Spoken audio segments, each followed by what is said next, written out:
চুয়াডাঙ্গা, পাবনা, কুষ্টিয়া, রাজশাহী, যশোর ও বাগেরহাট জেলার উপর দিয়ে তীব্র তাপপ্রবাহ বয়ে যাচ্ছে। এ বিষয়ে বিস্তারিত জানাতে পাবনা থেকে আমাদের সাথে যোগ দিচ্ছেন আমাদের সহকর্মী খায়রুল ইসলাম। খায়রুল, পাবনার উপর দিয়ে তো তীব্র তাপপ্রবাহ বইছে, তো আবহাওয়া অফিস কি বলছে এই ধরনের পরিস্থিতি আর কয়দিন চলতে পারে? বিকাশে কম খরচে ক্যাশ আউটের লিমিট বেড়ে 50,000, প্রিয় এজেন্টও 2টা। আসলে এই গত বেশ কয়েকদিন যাবৎ কিন্তু পাবনায় 40 ডিগ্রির উপরে কিন্তু প্রতিদিনের তাপমাত্রা কিন্তু থেকেই যাচ্ছে, যে কারণে কিন্তু প্রচণ্ড তাপদাহ, রোদের সঙ্গে কিন্তু তাপদাহ হচ্ছে। আর এই কারণে কিন্তু খেটে খাওয়ার যে মানুষগুলো রয়েছেন তারা কিন্তু চরম কষ্টে রয়েছেন। কারণ হলো তারা যে ভ্যান চালক এবং দিনমজুর যারা মাঠে কিন্তু বের হতে পারছেন না। প্রচণ্ড তাপদাহর কারণে তারা অনেকেই কিন্তু অসুস্থ হয়ে পড়ছেন।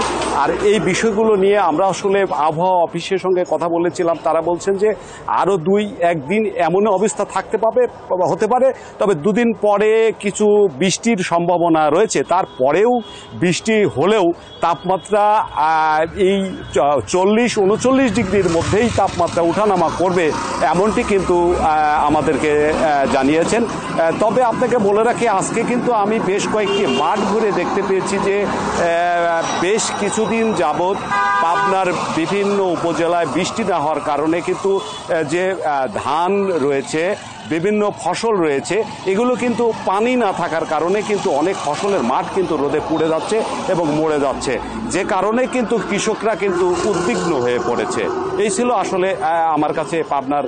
বলছিলেন যে মানুষজন অসুস্থ হয়ে যাচ্ছে, তো হাসপাতালগুলোর পরিস্থিতি কি দেখছেন? চিকিৎসকরা কি ধরনের পরামর্শ দিচ্ছেন?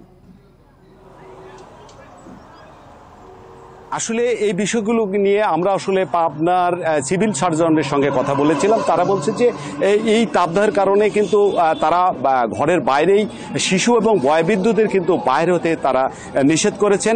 এবং আমরা খোঁজ নিয়েছি হাসপাতালগুলোতে পাবনা জেনারেল হাসপাতাল সহ যে উপজেলা স্বাস্থ্য কমপ্লেক্সগুলো রয়েছে, এখানে কিন্তু গরমে যে অসুস্থ হয়ে পড়ছে অনেকেই কিন্তু হাসপাতালে ভর্তি হচ্ছেন, কারণ ঠান্ডা জনিত এবং জ্বরে কিন্তু আক্রান্ত রোগীর সংখ্যা কিন্তু বৃদ্ধি পাচ্ছে। এবং চিকিৎসকরা কিন্তু বলছেন যে বেশি বেশি পানি খাওয়ার কিন্তু পরামর্শ দিচ্ছেন এবং শুকনো খাবার থেকে ভেজা খাবার যেগুলো রয়েছে এবং এগুলোকে খাওয়ারের জন্য কিন্তু পরামর্শ দিচ্ছেন। পাশাপাশি যে প্রচণ্ড রোদে কিন্তু ঘরের বাইরে না হতে, প্রয়োজন ছাড়া বা ঘরের বাইরে না হতে কিন্তু তারা পরামর্শ দিচ্ছেন। এছাড়া কিন্তু তারা কোনো উপায় দেখছেন না। এই ছিল আসলে আমার পাবনা থেকে সর্বশেষ। পাবনা থেকে আবহাওয়া পরিস্থিতি নিয়ে জানাচ্ছিলেন আমাদের সহকর্মী খায়রুল ইসলাম।